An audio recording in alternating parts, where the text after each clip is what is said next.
Cumprimento a igreja com a paz do Senhor. Convido os irmãos a abrirem as Bíblias no livro do apóstolo João, o Evangelho do apóstolo João, capítulo 4.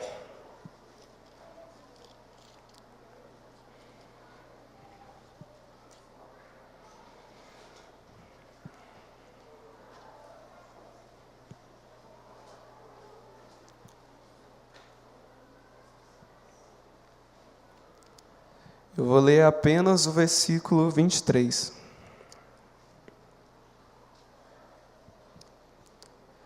Diz assim a palavra de Deus: Mas a hora vem, e agora é, em que os verdadeiros adoradores adorarão ao Pai em espírito e em verdade, porque o Pai procura a tais que assim o adorem.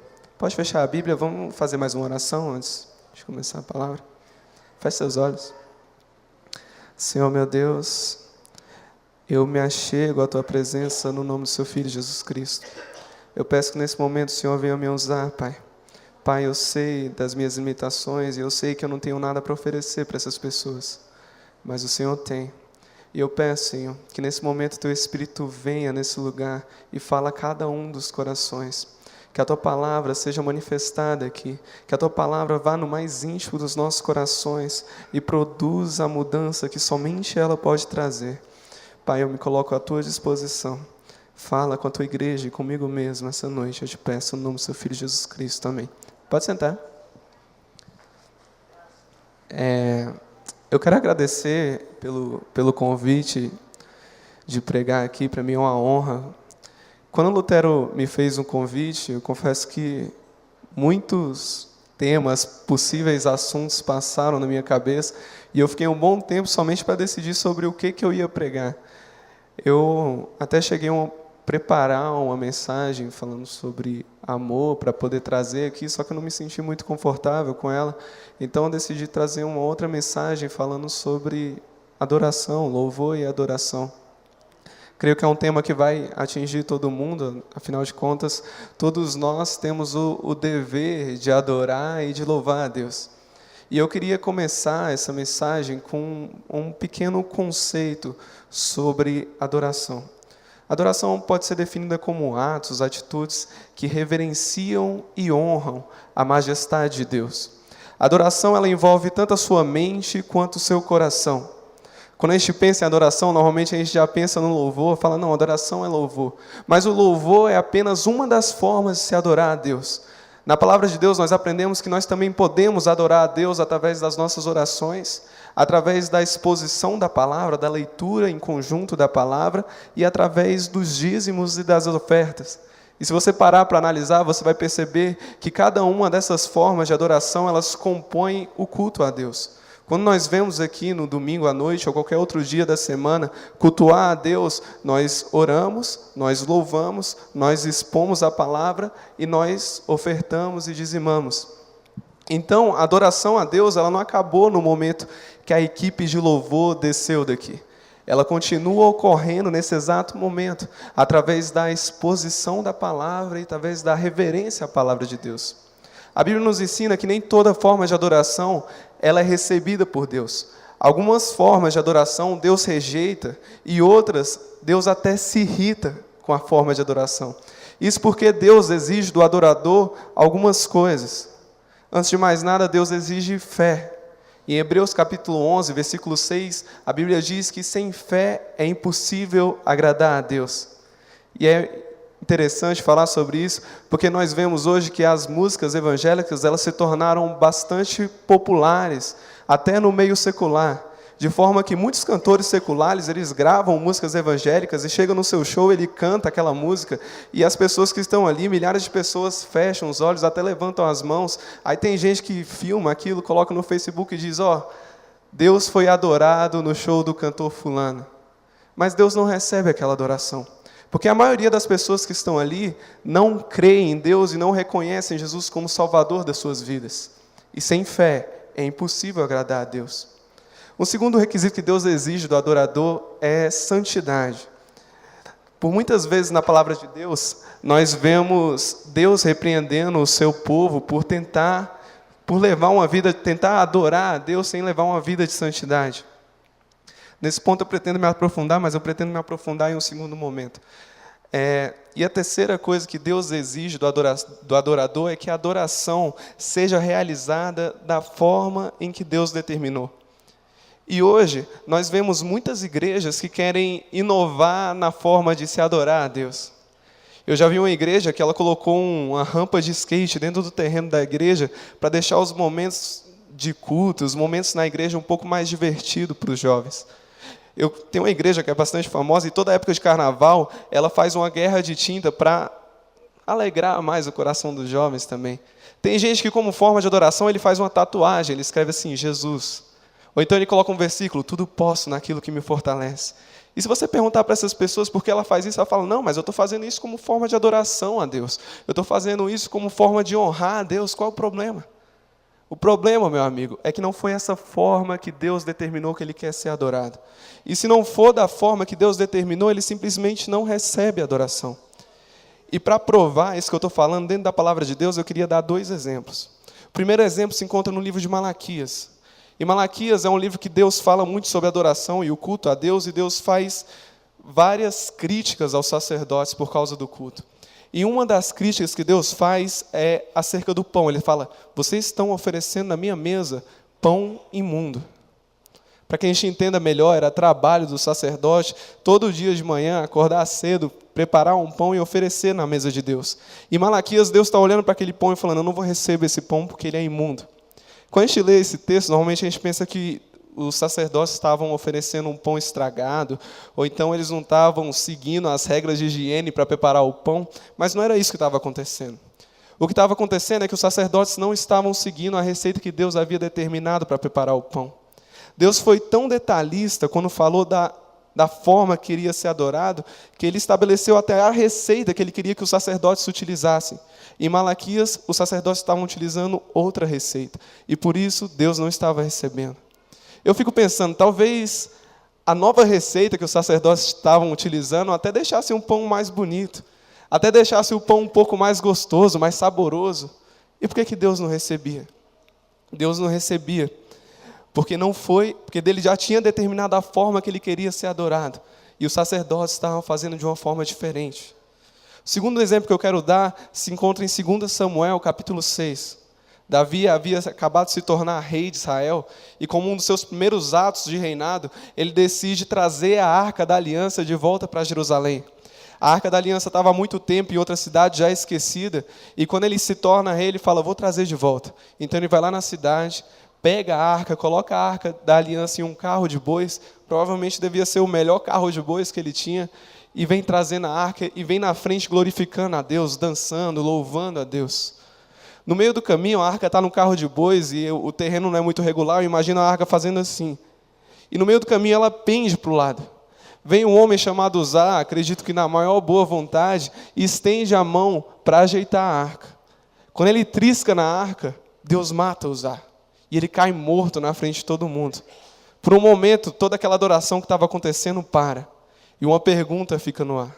Por que Deus fez isso? Deus havia feito isso porque Deus determinou que somente os levitas podiam transportar a arca. E Davi colocou em um carro de bois. Você diz, não, mas Davi tinha uma boa intenção em trazer a arca. Não tinha uma ótima intenção, por sinal. Ele queria restaurar a adoração a Deus. E Uzá também tinha uma ótima intenção. Ele queria ajeitar a arca para que a arca não ficasse pensa para o lado. Então por que Deus se irou contra eles? Deus se irou contra eles porque, como já diz o ditado, de boa intenção o inferno está cheio. E além de boa intenção, para se adorar a Deus é necessário fazer da forma em que Ele determinou. Aí, nesse momento eu queria me aprofundar em um tipo específico de adoração, que é o tipo que é mais comum no nosso meio, que é acerca do louvor. No hebraico, a palavra louvor, ela significa elogio. E a primeira pergunta que eu quero fazer para vocês é, elogio a quem? Elogio a você? Elogio a mim? Elogio ao ministro de louvor? Não. Elogio a Deus. O louvor ele deve ser oferecido a Deus. O louvor deve ser para engrandecer o nome de Deus e a mais ninguém. O louvor não é para deixar o culto mais divertido. O louvor não é para mostrar o talento da equipe de louvor. O louvor é para engrandecer o nome de Deus. Então você, quando for escolher uma música para cantar, já pense nisso. Quando você subir aqui em cima para cantar, já pense nisso. O seu trabalho aqui em cima é levar a igreja a uma adoração a Deus e não a você. As palmas no final do culto, eles devem ser a Deus e não a você. E se elas têm sido a você, é porque tem algo errado com o seu louvor, tem algo errado com a sua forma de adoração. Um outro propósito do louvor que a Bíblia nos ensina é ensinar a palavra. Ensinar a igreja a palavra. Eu queria ler um texto com vocês para mostrar isso, para não ficar só comigo falando. Se encontra em Colossenses.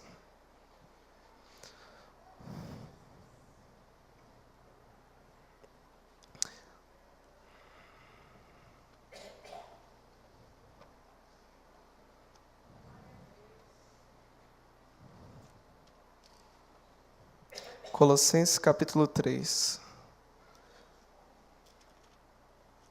Tem Efésios, Filipenses, Colossenses. Eu vou ler apenas o versículo 16. Diz assim a palavra de Deus. A palavra de Cristo habite em vós abundantemente, em toda sabedoria, ensinando-vos e admoestando-vos uns aos outros, com salmos, hinos e cânticos espirituais, cantando ao Senhor com graça em vossos corações. Só esse texto. Nesse texto Paulo diz, ensine uns aos outros com cânticos. Ensinar o que com cânticos? Ensinar a palavra de Deus. Salmo 119, Davi diz, Senhor, os teus estatutos, eles são os meus cânticos. Quando eu vou cantar alguma coisa, eu canto a tua palavra. E parece que há um mistério no louvor que ele realmente nos ajuda a decorar melhor a palavra. Às vezes a gente fica se esforçando para decorar um versículo da palavra de Deus, vem alguém e faz uma música e a gente decora um capítulo todo. Eu tenho um amigo que ele é meio ruim de memória, mas ele conseguiu decorar o Salmo 23 completamente por causa de uma música que o Apocalipse 16 canta. Eu decorei o começo do Salmo 91 por causa de uma música que as congregações cantam, e essa música ela nem é cantada aqui na igreja, mas por poucas vezes que eu vi as congregações cantando, eu já consegui decorar o começo do Salmo 91. Dizem que Lutero, quando fez as suas teses para a Reforma Protestante, além dele escrever as suas teses, ele também fez algumas músicas com algumas delas, o que fez que a Reforma se alastrasse mais rápido e que as pessoas aprendessem mais rapidamente as teses de Lutero. Então, tem um mistério de Deus com relação ao louvor, que Ele realmente nos ensina, nos faz aprender mais facilmente a palavra. E você, quando for escolher um hino para cantar, analise. Analise primeiramente se é um hino que glorifica a Deus, que exalta a Deus, que glorifica o nome de Deus. E, em segundo lugar, se é um hino que ensina a igreja a palavra de Deus. Se tem um conhecimento correto da palavra de Deus. Porque se não se encaixar em nenhum desses dois requisitos, essa música não serve para ser cantada na igreja. Por mais que ela seja bonita, por mais que ela tenha um solo bonito de guitarra, ela não serve para ser cantada no nosso meio. Na minha opinião, acredito que todo grupo de louvor ele deveria ter pelo menos um pastor somente para analisar as letras das músicas que são cantadas.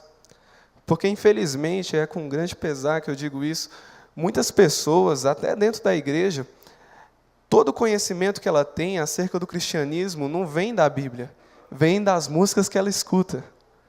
Tudo vem através dos louvores, ela quase não lê a palavra e tudo que ela sabe sobre Deus, ela aprendeu através das músicas. E qual o problema? O problema é que tem muita heresia dentro das músicas. E o que isso gera dentro da igreja? Gera idolatria. Vem as pessoas aqui adorar a Deus, um Deus que não existe. Um Deus que não é o Deus das Escrituras. É um Deus que ela formou na imaginação dela, que ela criou na imaginação dela, através das músicas que ela escuta. Mas que não é o Deus verdadeiro. Eu queria... Só um minutinho. Eu queria ler um salmo, Salmo 119. Queria ler um versículo do Salmo 119. Não vou ler o Salmo 119. Queria ler um versículo do Salmo 119 com a igreja.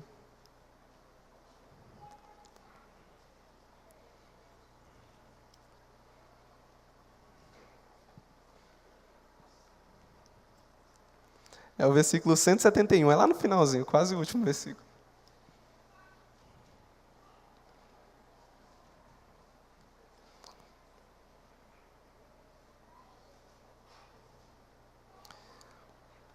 Salmo 119, versículo 171. Diz assim: Os meus lábios proferiram louvor quando me ensinaste os teus estatutos. Só esse versículo que eu queria ler. Eu acho interessante como, às vezes, na palavra de Deus, um único versículo, ele traz para nós um conhecimento muito grande da palavra de Deus. E esse versículo é um versículo que eu aprendo muito.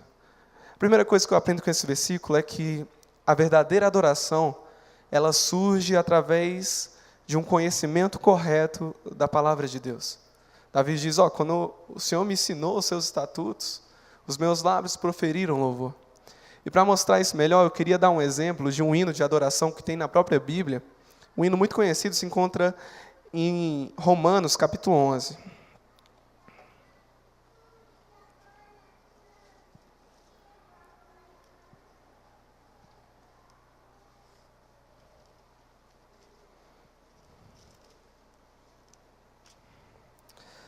Lá no finalzinho, a partir do versículo 33. É bem conhecido, a maioria dos irmãos deve saber até de cor. Diz assim a palavra de Deus: Ó profundidade das riquezas, tanto da sabedoria como da ciência de Deus. Quão insondáveis são os seus caminhos, e quão inescrutáveis são os seus juízos, e quão inescrutáveis são os seus caminhos. Porque quem compreendeu o intento do Senhor? Ou quem foi o seu conselheiro? Ou quem lhe deu primeiro a ele, para que lhe seja recompensado? Porque dele, e por ele, e para ele, são todas as coisas. Glória, pois, a ele eternamente. Amém. Esse é um dos textos mais conhecidos da palavra, um dos hinos de adoração mais conhecidos de toda a Bíblia. E até hoje a gente usa esse hino nas letras das nossas músicas. Mas eu queria mostrar aqui para os irmãos, conversar aqui com os irmãos, um pouco sobre como ele foi formado. O que levou Paulo a falar essas palavras, a cantar esse hino. E para a gente entender isso, a gente tem que entender o contexto do livro de Romanos. E o contexto desse texto são os 10 primeiros capítulos do livro de Romanos. A carta aos Romanos é uma carta onde Paulo explica o Evangelho. Alguns dizem que é até a carta mais importante de toda a Bíblia. Se você perdesse a Bíblia e fosse salvar só um livro, que você salvasse o livro de Romanos, diz ele. Mas no livro de Romanos, Paulo vem explicando o Evangelho. Ele começa falando sobre a corrupção do homem. O quanto o homem se corrompeu, o quanto o homem se tornou mau e se distanciou dos caminhos de Deus, adorando mais a criatura do que o Criador. Logo ele começa a falar que o homem necessita de uma justificação, mas que essa justificação ela não vem pelas obras, ela vem pela fé, e não vem pela fé de hoje. Desde a época de Abraão, Abraão já foi justificado pela fé. Então ele começa dizendo sobre o pecado, como o pecado entrou na terra e o mal que o pecado nos trouxe. O pecado trouxe sobre o homem uma condenação eterna, uma condenação enorme. E além de trazer a condenação, o pecado também trouxe a escravidão. O homem é escravo do pecado. Por mais que o homem tente se livrar do pecado, por mais que ele tente viver uma vida santa, sem Deus, isso é impossível.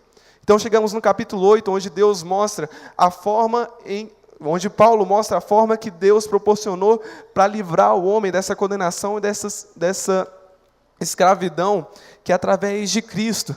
Ele diz, nenhuma condenação há para aqueles que estão em Cristo Jesus. Então é através de Cristo, Deus tira tanto a condenação que estava sobre o homem, quanto a escravidão do homem. E hoje o homem é livre para se achegar, para se reaproximar de Deus novamente.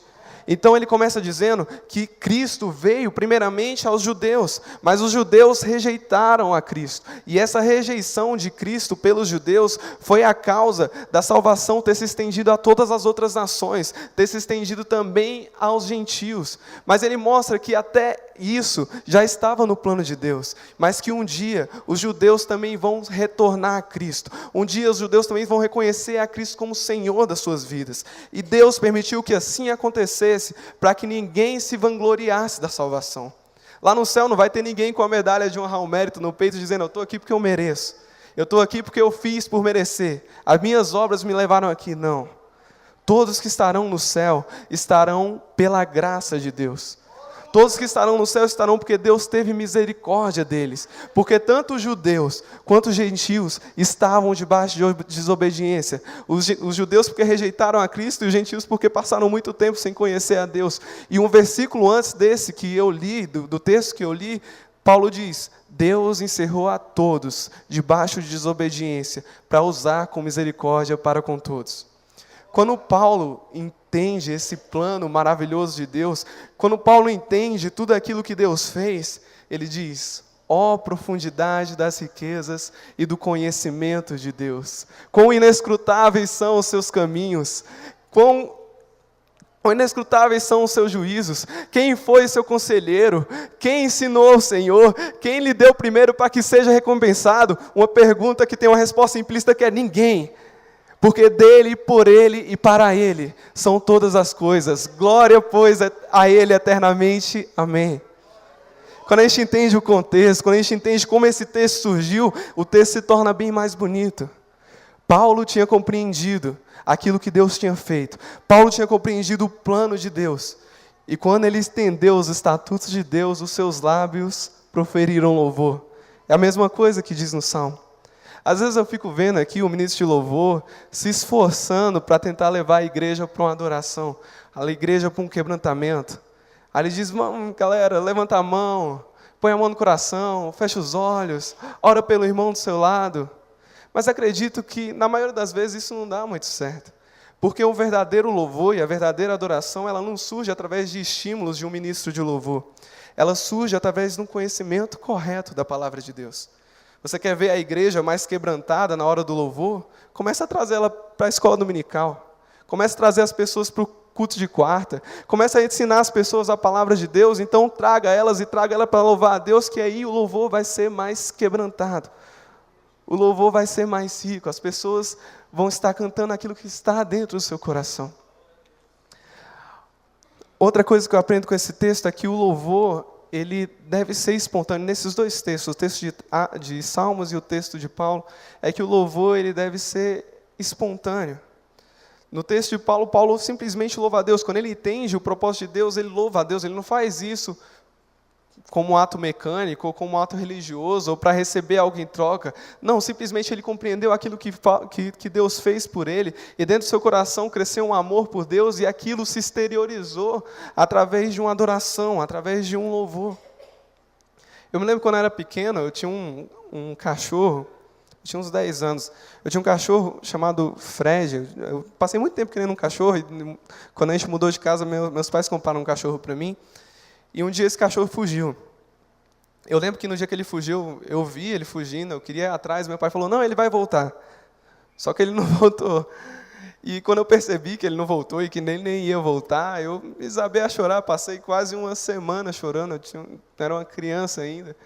E quando eu lembro dessa época, eu sabia que o meu choro não ia trazer o meu cachorro de volta. Eu não chorava na esperança que ele voltasse. E eu nem pensava assim, não, normalmente quando as pessoas elas estão tristes, elas choram, e eu estou triste e por isso eu vou chorar. Não, eu estava triste e aquilo se exteriorizava através das minhas lágrimas, através do meu choro. O meu choro era consequência daquilo que estava no meu coração. Eu acredito que da mesma forma deve ser o nosso louvor. Nós entendemos aquilo que Deus fez por nós. Entendemos quão grande é o amor de Deus e de toda a condenação que Ele nos livrou e de tudo aquilo que Ele preparou para nós. E isso faz crescer dentro de nós um amor por Deus, um amor por Cristo. E esse amor, ele se exterioriza, ele sai para fora na forma de uma adoração, na forma de um louvor. Se não for assim, você é somente um hipócrita, porque você está cantando aquilo que não está dentro do seu coração.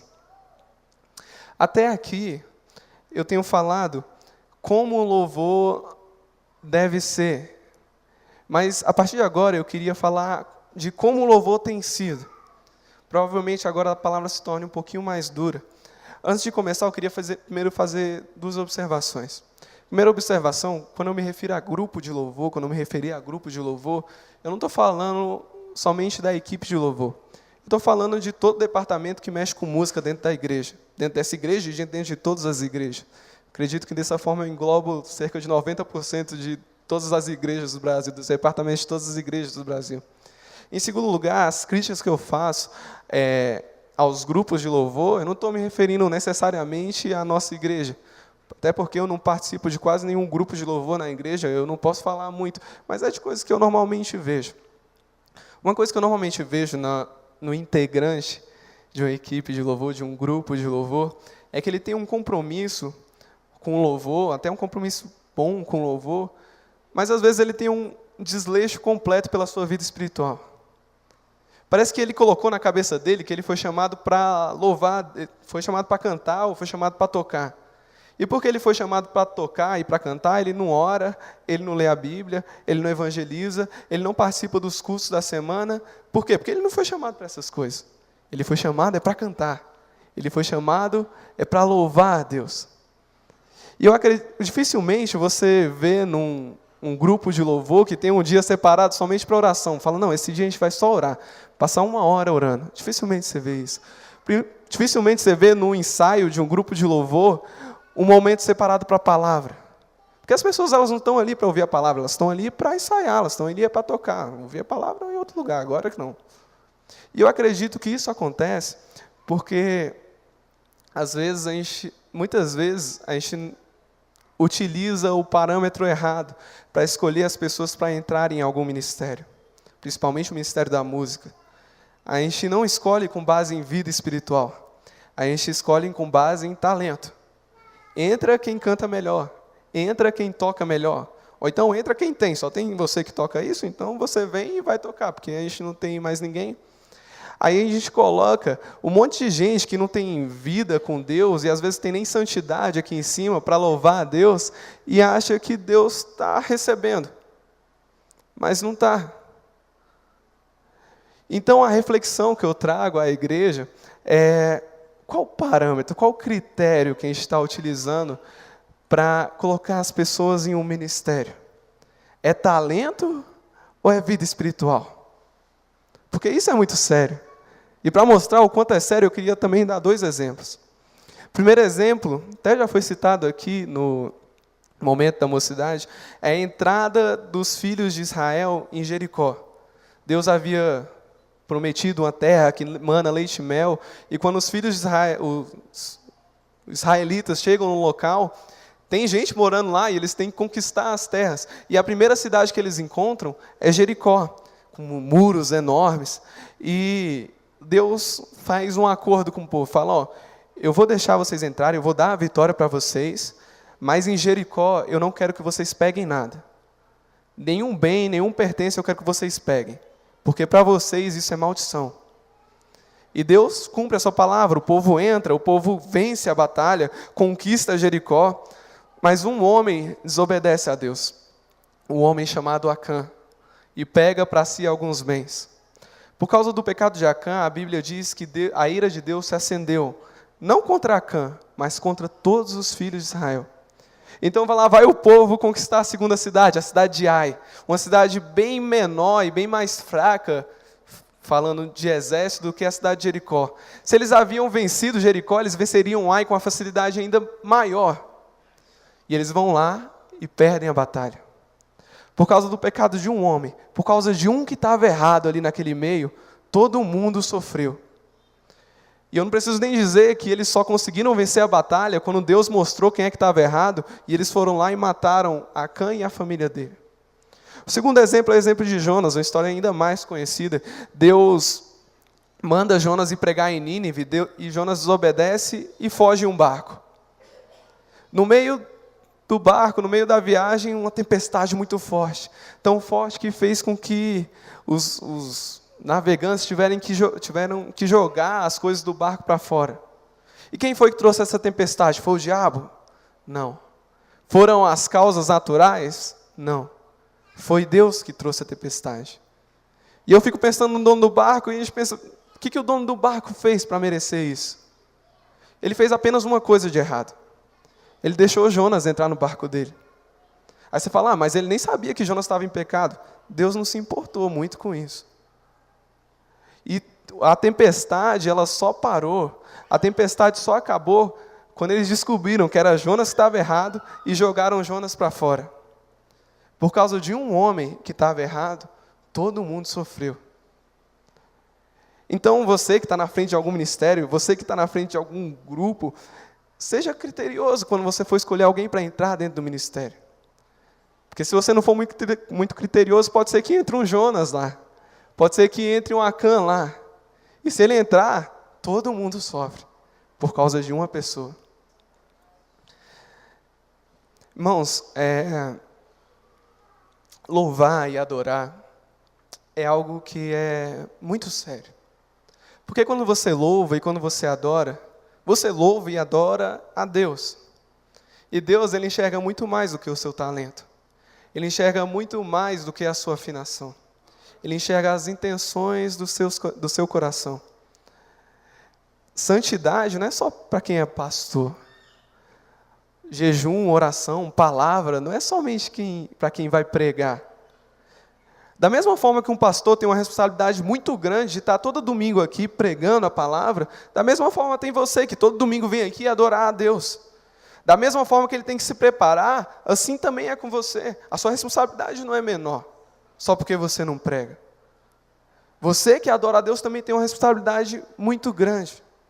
E eu queria mostrar aqui para os irmãos como Deus trata um mau louvor, um louvor em pecado, uma adoração em pecado. Eu queria ler um texto de Isaías capítulo 1.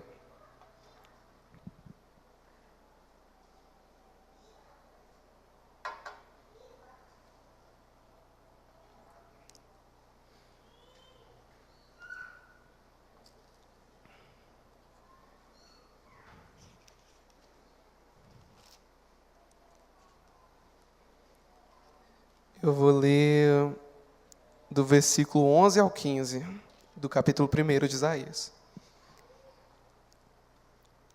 Diz assim o Senhor: de que serve a mim a multidão dos vossos sacrifícios, diz o Senhor? Já estou farto de holocaustos, de carneiros e da gordura de animais nédios, e não folgo com sangue de bezerros, nem cordeiros, nem de bodes. Quando vindes para compadecerdes perante a mim, quem requereu isso da vossa mão, que viesse pisar os meus átrios? Não tragais mais ofertas de balde, e o incenso é para mim abominação.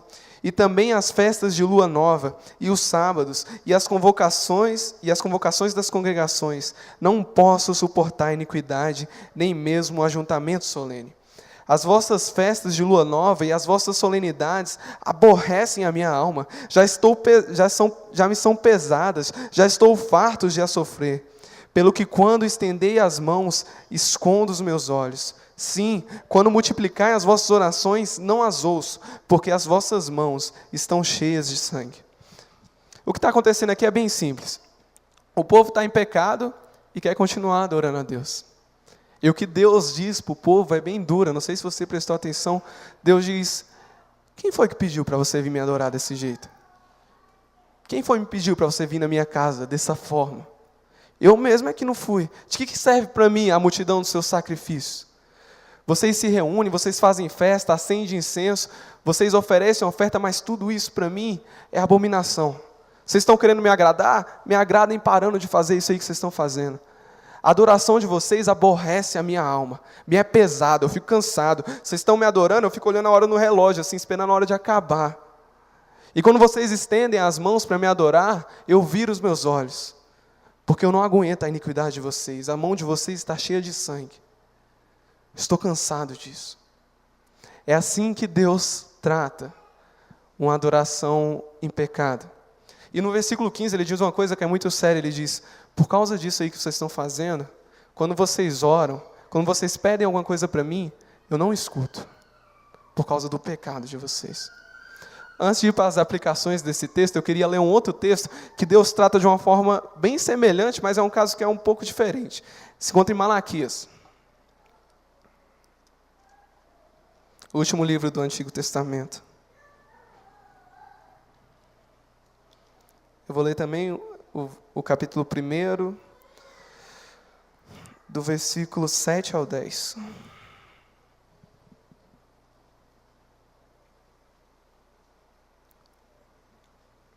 Diz assim a palavra de Deus: Ofereceis sobre o meu altar pão imundo e dizeis: em que havemos profanado?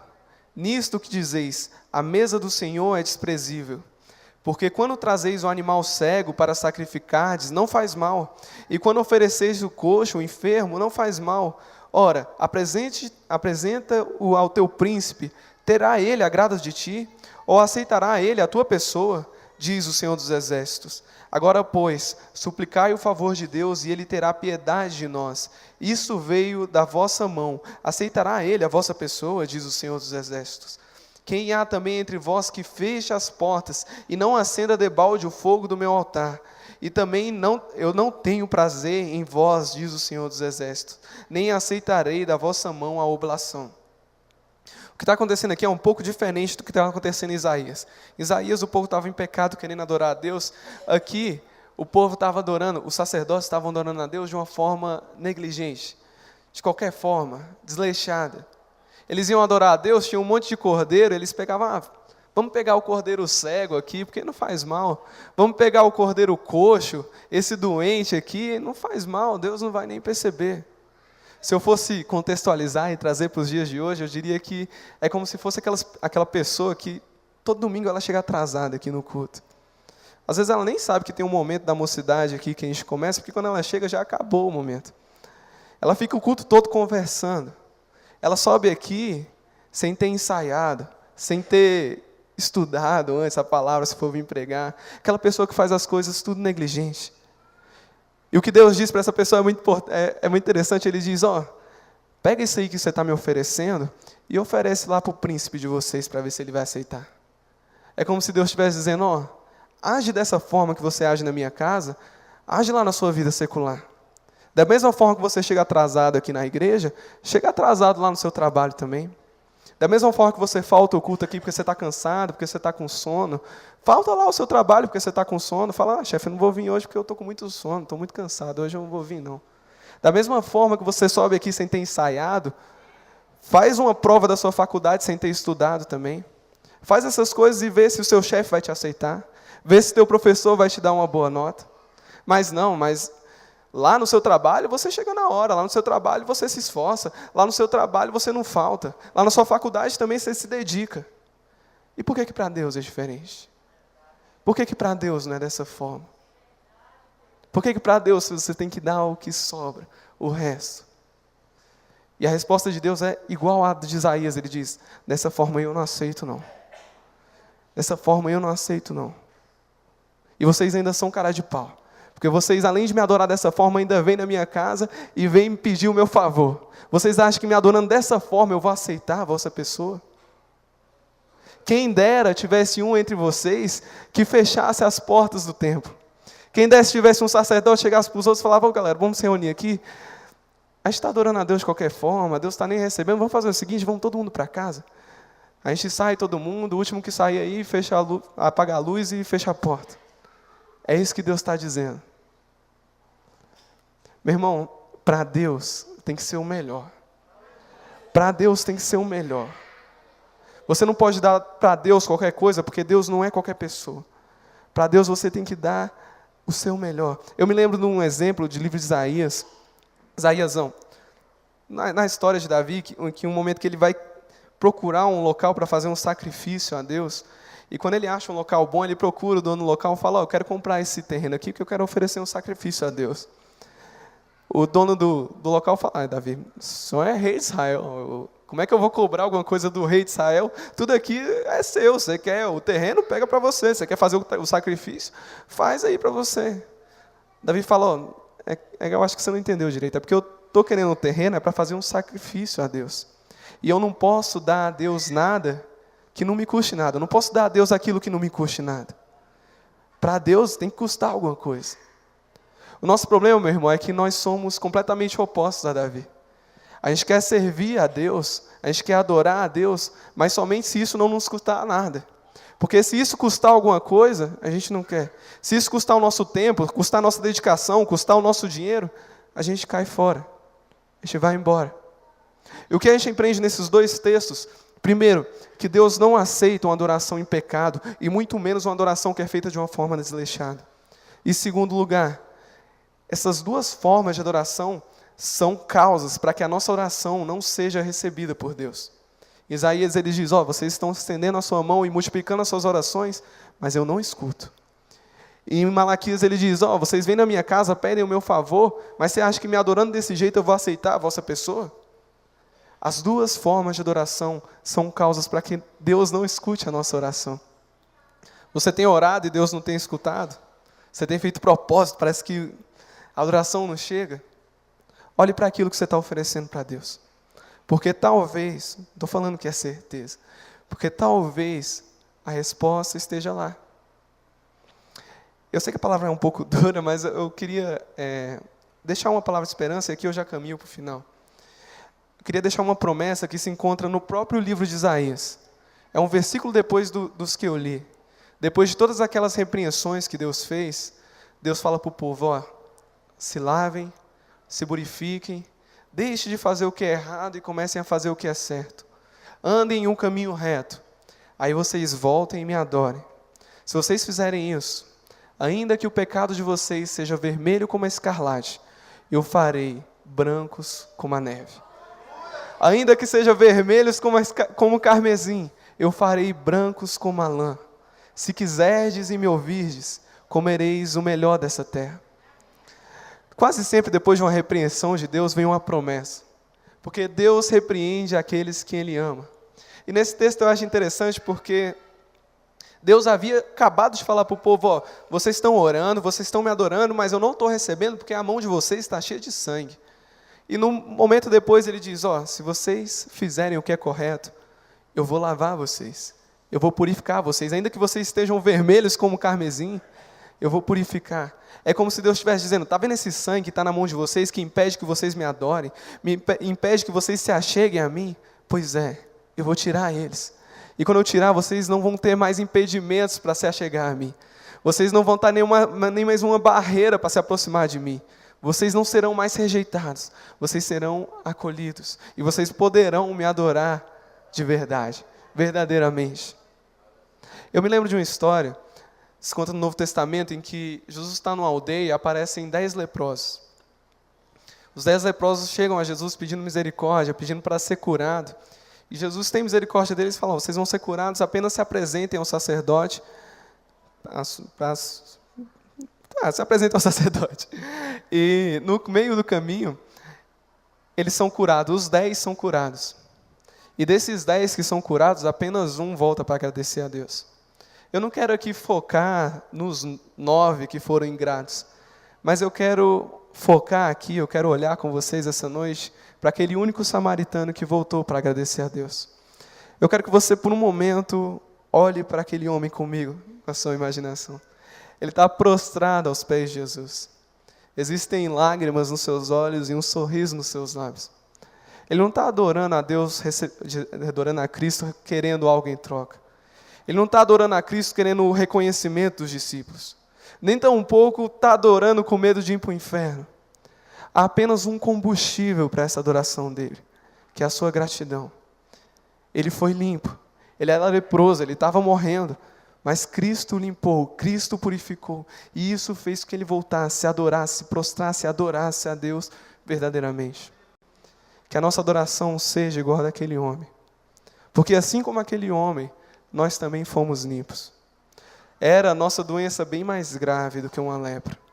Nós estávamos cheios de pecado. Esse pecado trazia uma separação entre nós e Deus. Esse pecado trazia uma condenação sobre a nossa cabeça. Esse pecado colocava uma algema nos nossos pulsos. Mas nós fomos lavados, nós fomos limpos. Com sangue nós fomos limpos. O sangue do Filho de Deus. E esse sangue nos purificou. Esse sangue tirou cada uma das nossas escórias e nos fez limpo para estar novamente diante de Deus. Meu irmão, eu ficaria extremamente frustrado se eu adorasse um Deus que não pudesse me purificar dos meus pecados. Mesmo que Ele me enchesse de bênção, de nada me adiantaria, porque nenhuma bênção pode me trazer paz com meu Deus. Nenhuma bênção pode me levar para estar com Cristo no céu daqui a alguns anos. Apenas o sangue de Cristo pode nos trazer isso. Apenas Cristo pode nos levar para uma alegria verdadeira e fazer de nós adoradores verdadeiros. Convido os irmãos a ficarem de pé, vamos orar para encerrar.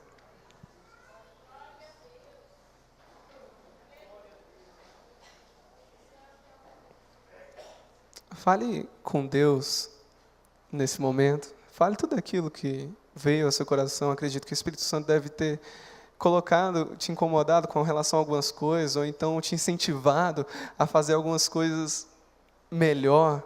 Aquilo que Cristo te incomodou, aquilo que o Espírito Santo te incomodou, que o Senhor realmente venha falar com Deus nesse momento. Pai, eu me achego a Ti no nome do Seu Filho, Jesus Cristo. Eu te agradeço, Pai, por essa oportunidade e aquilo que o Senhor me deu, eu falei para a Sua igreja. Eu peço nesse momento que o Senhor, que Teu Espírito venha invadir esse lugar e realmente nos leve a uma adoração mais verdadeira a Ti. Senhor, não nos permita que Te adoremos de uma forma desleixada e muito menos em pecado. Senhor, vem nos purificar, Senhor, vem nos incomodar. Pai, somos tão fracos, somos tão pequenos. Pai, sozinho nós não conseguimos. Nós precisamos do Senhor. Nós precisamos do Teu auxílio. Precisamos que o Senhor esteja conosco. Porque até a vontade de te servir, até a vontade de estar na Tua casa, vem de Ti. Pai, por isso eu peço, nesse momento, fala o meu coração. Nesse momento me enche do Teu Espírito e enche cada um dos meus irmãos do Teu Espírito. Para que possamos vir a estar de uma forma sincera na Tua casa. Para que possamos vir, Senhor, a Te adorar verdadeiramente, porque esse é o propósito das nossas vidas. Fomos criados para Te adorar. Não nos deixe, Senhor, nos desviar dos Teus caminhos. É o que eu Te peço, em nome de Jesus. Amém.